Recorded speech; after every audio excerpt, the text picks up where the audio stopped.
Hello, everyone. This is Lee, the appraiser from the world-famous APR57 gallery here in New York City for another exciting episode of Amazing Appraising. And we are broadcasting this directly from our New York City gallery.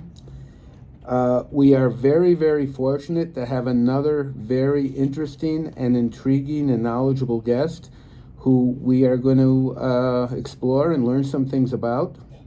He came to me via a good friend of mine and previous guest, Mr. Abe Schoenfeld. I want to give him a thank you for this. So this gentleman's name is Professor Saul Troen, and he's I guess we'll call him a scholar, an educator, an inventor, and numerous other things. He'll tell you a little about himself, and I will then ask him some questions that I need answers to. So, Professor, why don't you tell us a little about yourself? Well, I'm originally from Boston, graduate of Boston Latin School, went to Brandeis, Hebrew University in Israel, came back to this country, studied at Brandeis again, and got my PhD from NYU.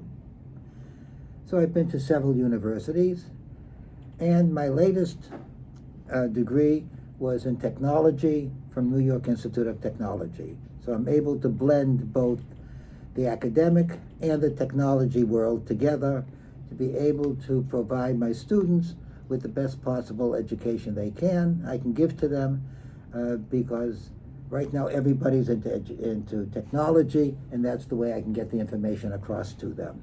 Okay, and tell us a little about your experience. Well, first of all, what have you been teaching over the last a couple decades, I guess? Basically, my background is the ancient Near East, the languages, the literature, the archaeology, the culture, and that's what I've been teaching. And I've taught in several colleges. I taught at Kent State.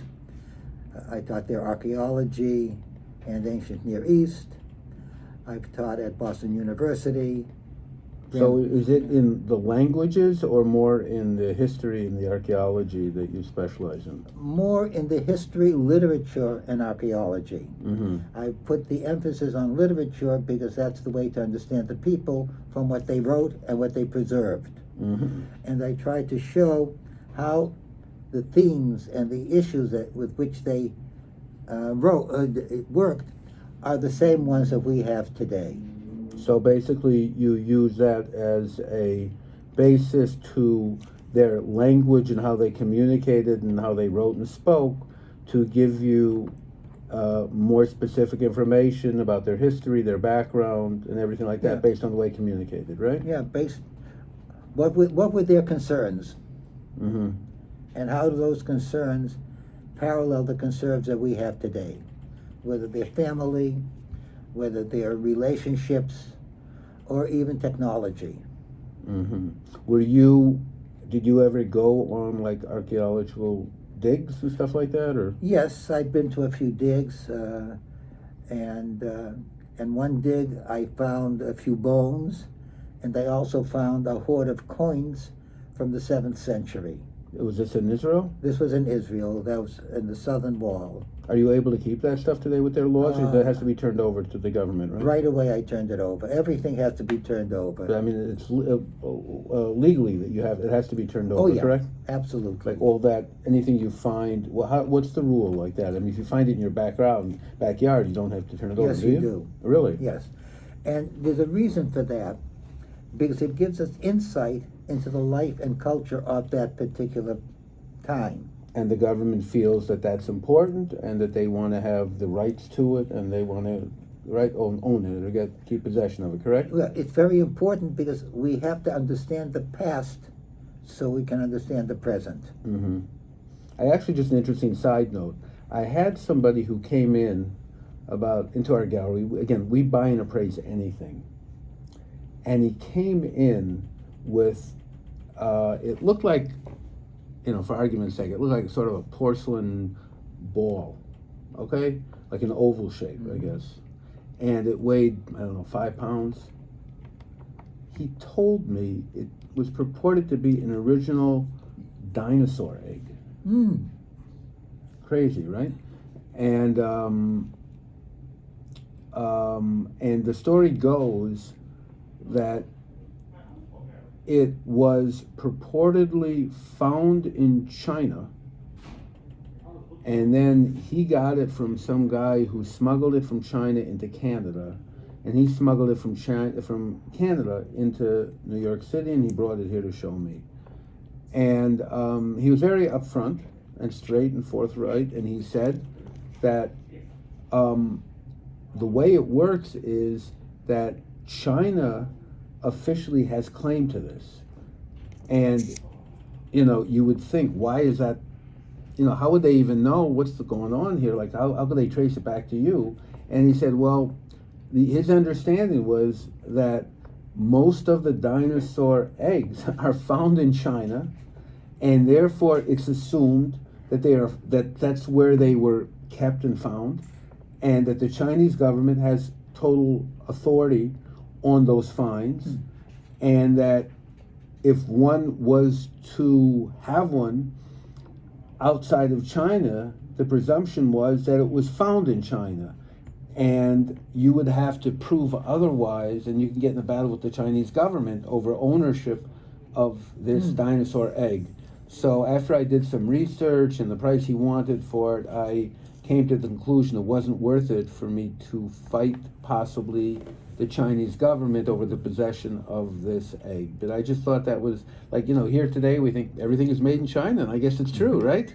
even from way back when. I'm one who believes, we didn't get into religion or anything like that, but I'm one who believes that, according to the Bible, the world is whatever, almost 6,000 years old, not older than that. Reasons why things have appeared older is a different story. But I mean, these dinosaur eggs, to many scientists, are 5 billion years old or something like that. It's crazy, right? So to think that even then everything was made in China is just crazy. Okay, so you taught that in school are you teaching right now, or you took a break right now? No, right now COVID has hit, and many of us who are adjuncts were left out. They had to, right, I guess they had to. Yeah, they made a lot of changes at CUNY, so the adjuncts are So suffering. is it, are we going to say sort of furloughed right now? Is that what the term they used, or? We don't know what's going to happen. They've been Right. cutting back on the number of staff, Right. because they also have a problem with their finances. Well, I would guess so. I mean, there's less people probably taking classes remotely at the same price that they were paying for in-house classes. I mean, that's an issue. I mean, that's a straight issue that has to be addressed. Well, there are a lot of issues now with the education system. in the education system. It's interesting that the education system is never properly funded. Yet No matter what, right? No matter what. Yet without the education system, you wouldn't have millionaires. Somebody had to teach them how to count. Somebody had to teach them all the mathematics that they need.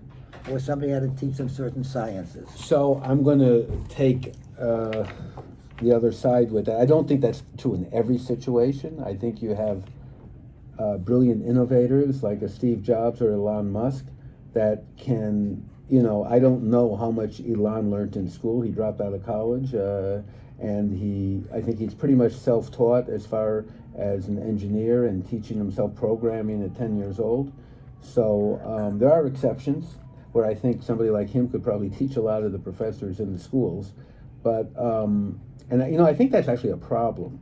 I think just while we're on the subject here, I think the fact that if you take a student and you teach him a certain way, he doesn't learn to think outside the box like somebody like Elon Musk does. Elon Musk is a problem solver. He figures things out, and he goes against the typical standard and embellished thinking that has always been the case. And I think that's one of the reasons that he's so creative and brilliant, is that he is not confined to the standard way that people think and do certain things. Well, I can't answer. I don't know what the standard way of developing and thinking, because each one of us has a way of thinking by himself. It's how we use it and the opportunities that we have to use it. Yeah, but generally speaking, if you go to school, there are accepted methods of teaching and learning, and the teachers provide their programs and their classes and their schedules, so they follow a very certain pattern, and basically the teacher could teach whatever it is, 9th grade, 10th grade, first year college.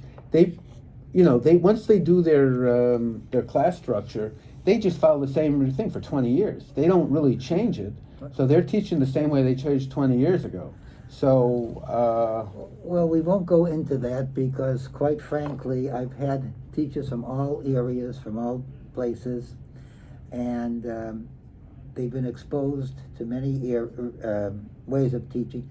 And frankly, the same teacher has taught me differently when they were teaching certain different subjects. okay, but And that might be more related to the subject. Because if they were, when you say teaching you differently, if they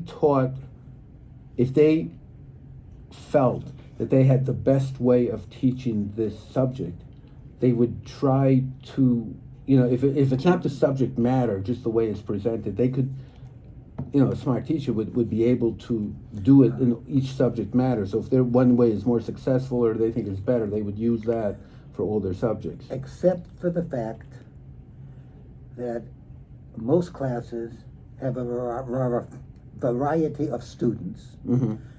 and the variety of students have different ways of learning Mm-hmm.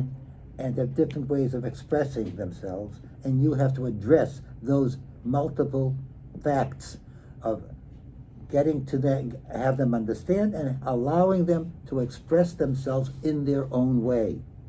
Got it. But what you're saying is that is what the teachers should do, but I don't believe, from my experience, the teachers do that. I agree that would be the ideal method and what you would quote to be a good teacher and a good professor, but I think most of them go through routinely, and especially the public schools, they do not enforce like creativity amongst the teachers, and that's those laws. So tell us some of the technological breakthroughs or things that you were involved with, please.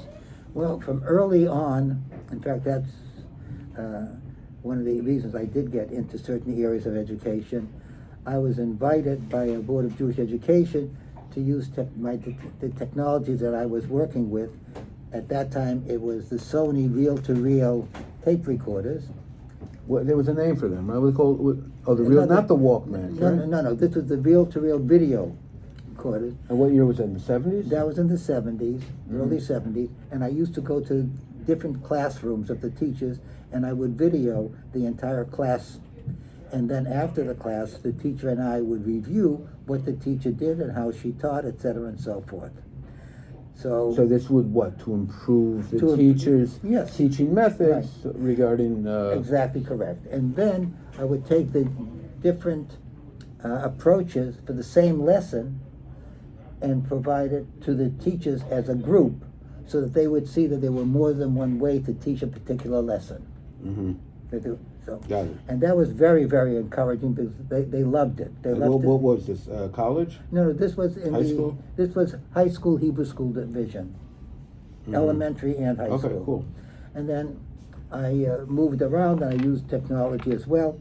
I was one of the first to work with the internet. I used to teach teachers how to use the internet. Now if I That was in the 90s. right, and now if I have a problem, I have to ask my grandchildren what to do because they're so far ahead of me. At the very young age, right? Yeah. Yes. So we laugh about that. And then I came up with a smart classroom, and I do have the registration for that, in which I was able to bring children who were ill and at home or in the hospital and bring them into the classroom using video conferencing. And we used... So this was well before the pandemic and Zoom and everything like that. Absolutely, absolutely. You could have started Zoom yourself, man. You're right. Right? But I mean, didn't. seriously, right? You had Zoom without the word, right? Well, I was doing that on video phones that worked on ordinary telephone lines. Wow. How did you get video through ordinary? I didn't develop it. This came to me from China. Again, man, you hear that word? China Okay. is there. Everything comes from China. Everything, No, actually, including some viruses. I heard, yeah. right? But actually, this originally came from Japan, but that's something Okay. else. And then I came back into education, and I was teaching and taking groups to Israel, and had a problem since everything that I had was on a USB, Okay. and I couldn't drag my computer with me every place, and many places didn't have electricity that I could plug it in. And What year was this? In the early 2000s? Oh, or- no. Well, I taught in Israel back in the 70s, 80s.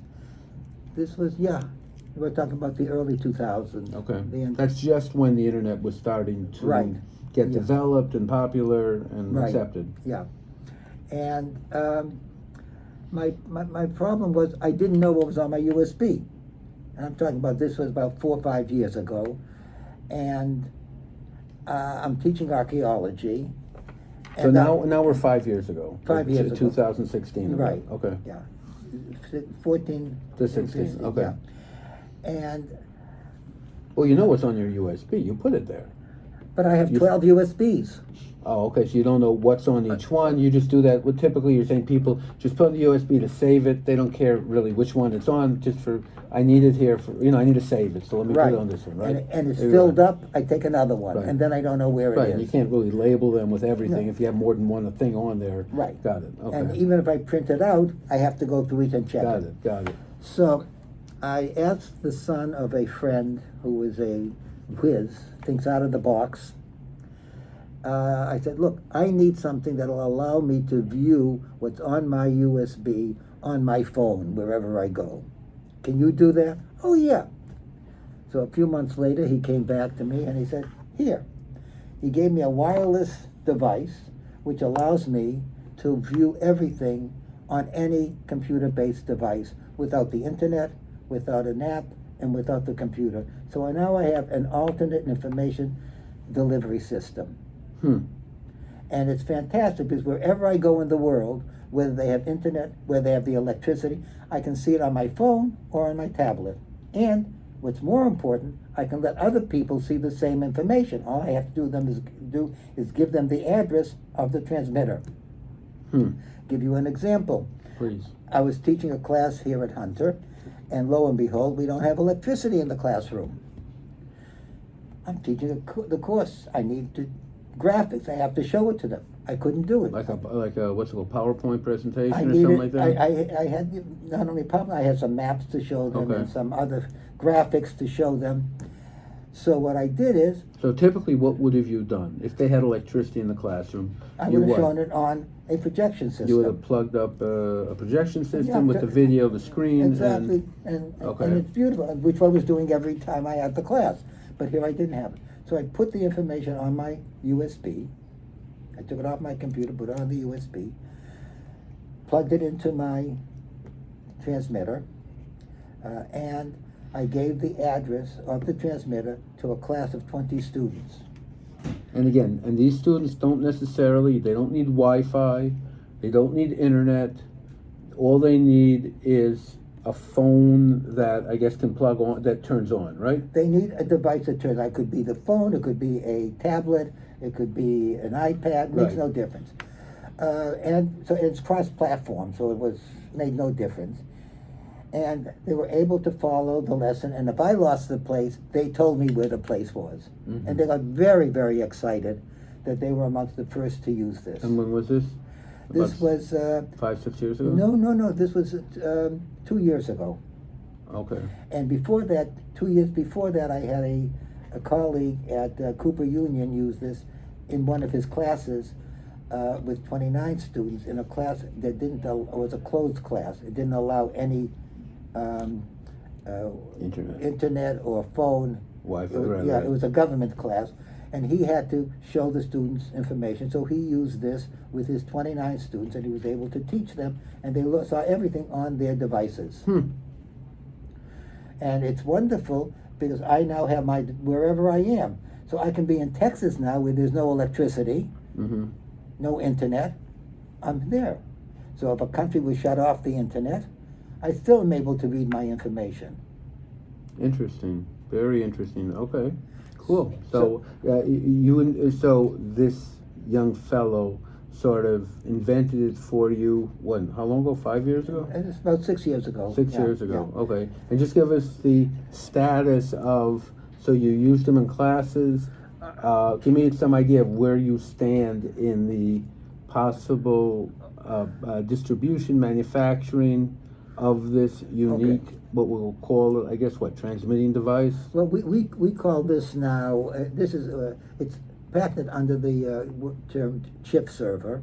Okay. And I put a company we call Saul Technologies, and we have several devices now. One is that we came out with the term Noah's Dove for education, because many students here in New York especially do not have internet access, and many of them don't have computers, and sometimes they do have a computer. They have 3 siblings with 1 computer, and they're fighting over it. Mm-hmm.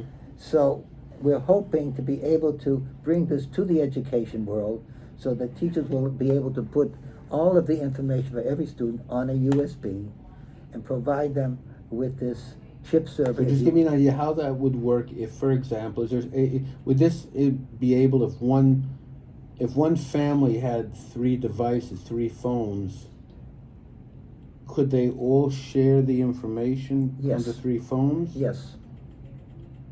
And several people can view the same information simultaneously. But they can only view what they see in the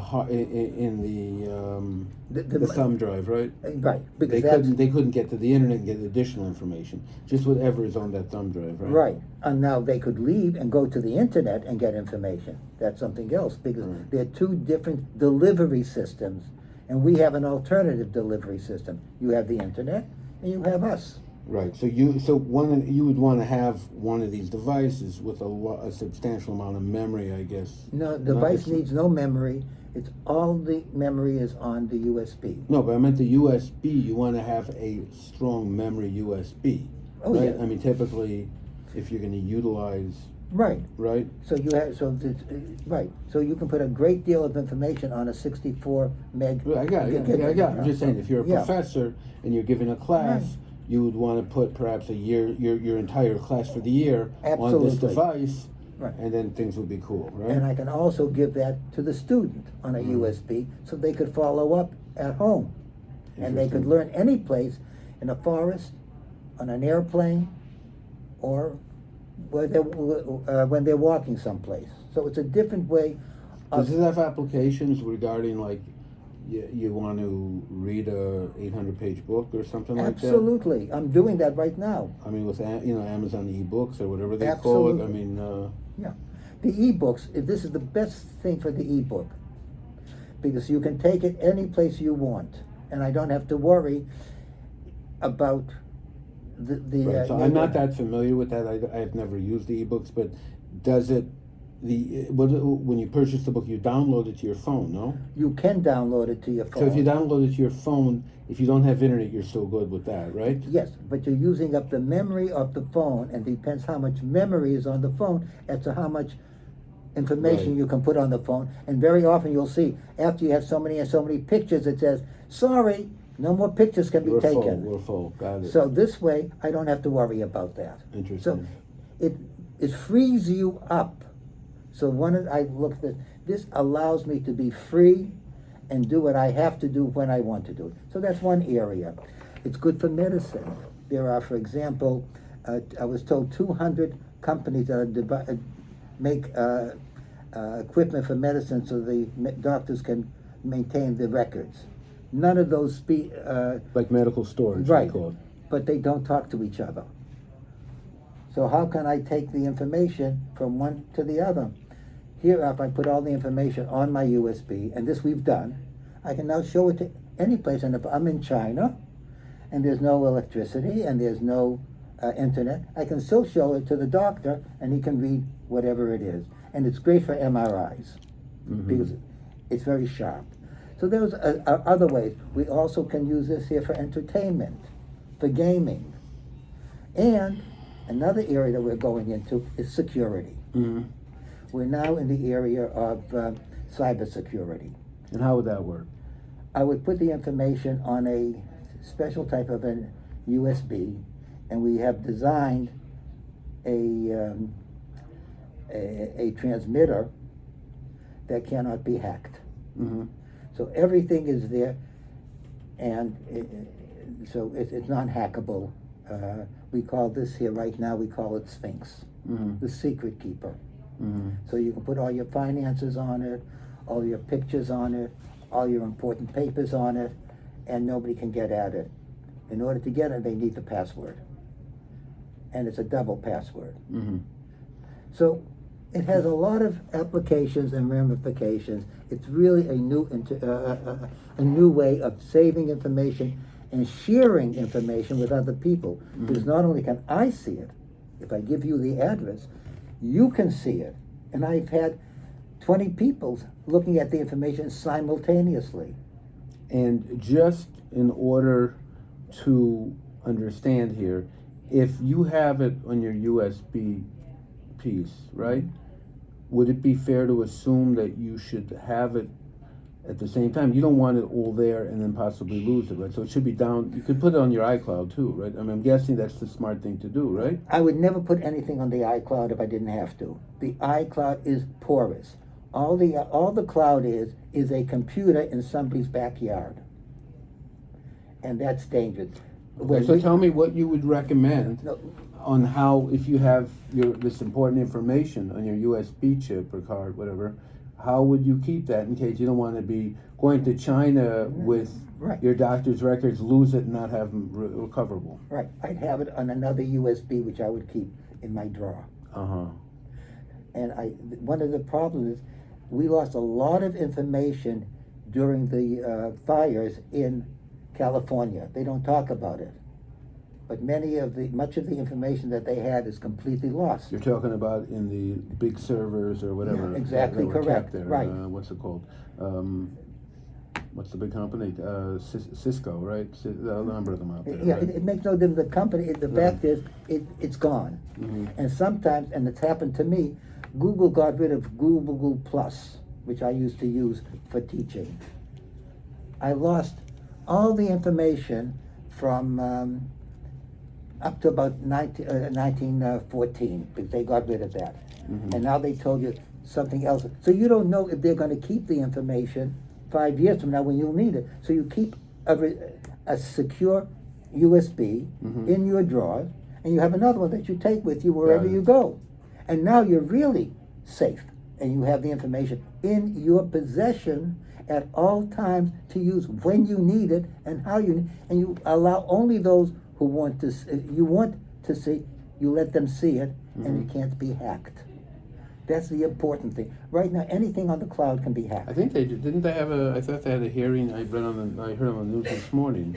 I think yesterday or 2 days ago they had a number of the major cloud companies testify in Congress, and I think Amazon Web Services declined to send their representative, and this is regarding the hacking issues of the iClouds. Everything can be hacked. I remember when I was teaching, we're going back a number of years, to interact to a group of Russian students who were coming to this country and had to learn English, and I'm teaching them computer basics. And one said, "Oh, you know what I do? I go into so-and-so, I connect him, and I connect him to his computer, and I go boom, boom, boom, boom." And one of the other students says, "You know, you're hacking." He says, "Yeah, I know. It's a great game." He and his friends were playing who can hack the more people. Yeah, I mean, these kids are... So we are in a dangerous situation. This is the only way that you can prevent hacking. Everything is secure. So we developed a special transmitter for this. Interesting. Okay, well, we'll talk more about that privately and see if maybe we can give you some ideas or help you in that regard. I'm always Wonderful. fascinated by technology and, improving the world and keeping us busy. And, okay. And if I might add one thing, Sure. using this technology, it can equalize the education gap between the haves and the have-nots. Because I can give every student the same information. Then I give students who do not have the technology. I'm giving them exactly what you just said. Right. I'm allowing them to expand their own capabilities in the way that they want to. They're free from every teacher. They're learning on their own. So just explain to me one more thing. You were telling me that it's a transmission device and that you have to be, for argument's sake, we averaged out 40 feet from the transmitter. Right. So how somebody at home could use this if you're... They have a transmitter with them. We'd give a transmitter to every single student. We would give every student the transmitter and the USB. And what is what type of transmitter? No, that's the one that we've devised. That's called the chip server transmitter. So then the transmitter would be able to pick up where, from the internet? No. The transmitter has its own built-in Wi-Fi. I plug the USB into the transmitter, and the student then can connect to the USB via the transmitter if he has the password. So, and that would work as Wi-Fi. He would have to have Wi-Fi in the area that... No. The Wi-Fi is from the transmitter itself. Oh, okay. And it's password protected. Got it. Okay. It's a different way of thinking of using the technology for whatever you want. I got it here. Well, modern science fiction is really invented, if you will, by Hugo Gernsback. Back in 1924, he published the first science fiction magazine. Which was called what? Science Fiction. Something. Yeah, a word to that. Okay. And that's why we have the Hugo Award in Okay. science fiction, named after him. And by the way, the two gentlemen whose name I forget right now, who did Superman, also came from Cleveland, Ohio, at the same time that Hugo Gernsback was there.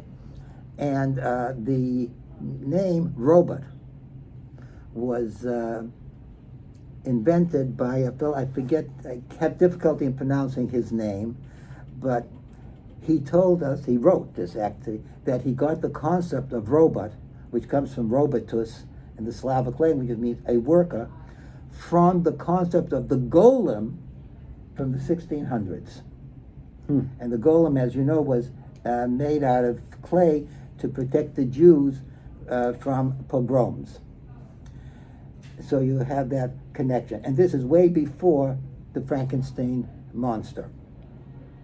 So it's a very interesting to see how that concept came, and I traced that concept of the golem all the way back to the first century.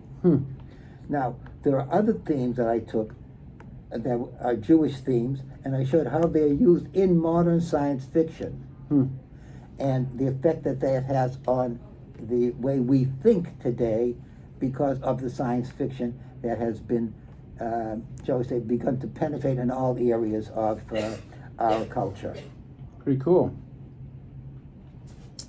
Okay, so I think this is going to wrap up this episode of Amazing Appraising. We've covered a lot of different subjects and matters, from languages to technology to education to science fiction. And we'd like to thank our guest, Professor Saul Troen, for being our very captivating and inspiring guest here.